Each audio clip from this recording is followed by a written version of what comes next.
Hey, what's up guys? JS Cards here coming at you with a Yu-Gi-Oh! Deck profile, and today we're going to be going over my Trap BA deck. If you guys haven't checked it out yet, check out my video I uploaded last week featuring From the Deck. He made a really cool Shaddoll BA deck, and it really inspired me to revisit Burning Abyss. I've always had the core in the deck lying around just because I've said it before, I'll say it again. Burning Abyss is one of those decks that never goes away. I mean, it's at least rogue. Sometimes, you know, depending on the format, it works its way up, and the way it adapts and changes to the format is really cool, especially what we've been seeing lately with like this more trap focused build. And I really like decks that are kind of more control based and focused on traps and things like that. So I decided to update it. Now, I'm no expert of this deck, such as From the Deck or other people on YouTube that are just very dedicated and they know this whole deck and archetype inside and out.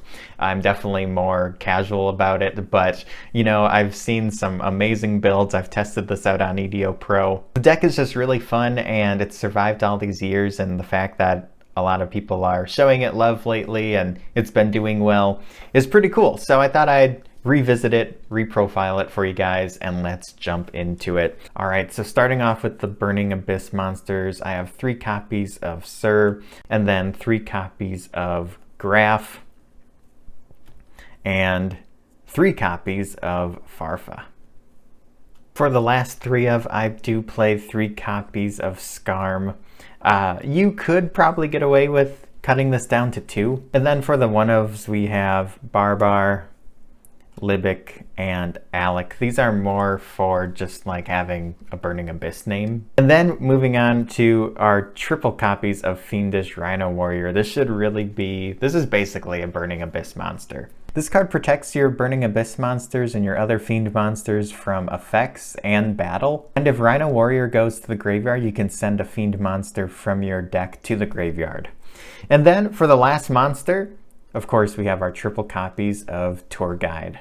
Now, I'm not playing any hand traps in here, and that's for a couple different reasons. Number 1, you have a lot of disruption already with your traps. I mean, you're definitely welcome to play hand traps if you wanted to. You could cut some of the ratios down of the Burning Abyss monsters and maybe add in, you know, 3 copies of Ash or whatever you'd like to play. Number 2, though, is also just because of budget. I mean, I know there's a lot of budget players out there, and Ash Blossom, even with all of the reprints she's had, she's like a $20 card. For the spell cards, I'm only playing 3 copies of Pot of Desires, and that's kind of why I am running 3 of some of the ones that others play 2 of.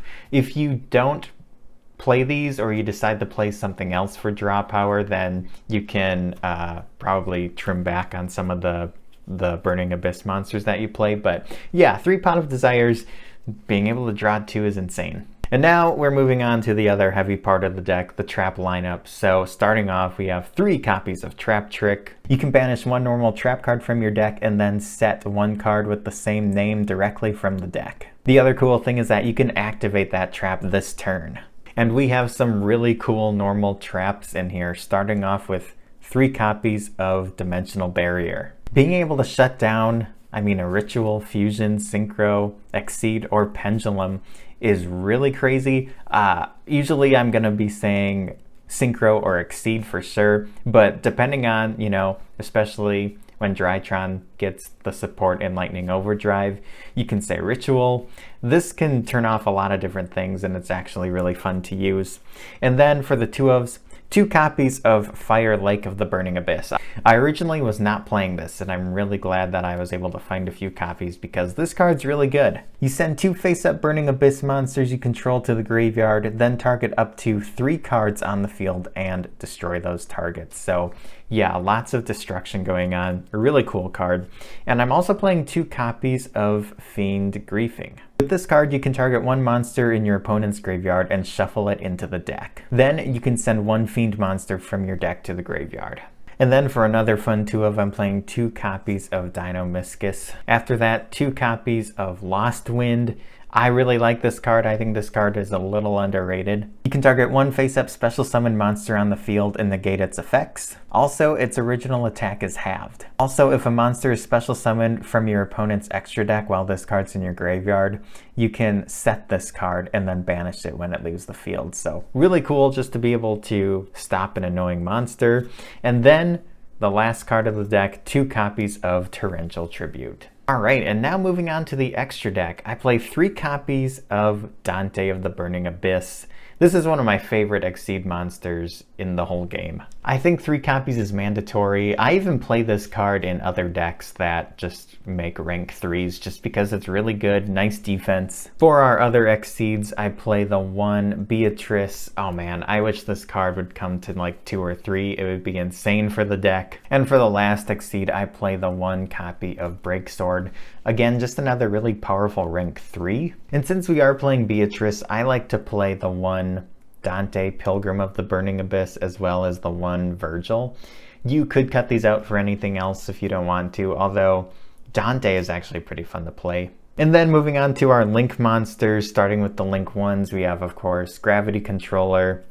I still like playing Wee Witch's Apprentice. You could obviously cut this out for anything else. If you have something more expensive you want to play, you could easily play that. But just being able to boost up your dark monsters is nice. And then we have the 1 Cherubini as well. I don't really think you need 2, but I was playing 2. I do play the Nightmare package as well. Of course, with them being fiends, it helps too. But we have Cerberus, Phoenix, and Unicorn. And then for our boss monster Link 4 monsters, I play the 1 Borolo Dragon as well as a 0 Boros. If you have access code or any other strong Link monsters you want to play, definitely go for it. These are just great budget options and I think they're both really good. So there you guys have it. That is my Burning Abyss deck profile. I hope you enjoyed it. Let me know what you think down in the comments below, and if you enjoyed this video, make sure you hit that like button and subscribe for more. Also, feel free to check out my Discord. Link will be down in the description where we can talk about Yu-Gi-Oh! And other games and things going on. And I'm officially streaming on YouTube. I was on Twitch for a while, but I decided to focus more on YouTube, and that includes live streaming as well. Live streams will basically just be EDO Pro and other video games, kind of like whatever I feel like playing. There isn't like a set schedule or anything either, but if you guys have any suggestions or there's something specific that you want me to play, let me know. Thanks again for watching, and I'll catch you guys next time. Peace out and have a good one.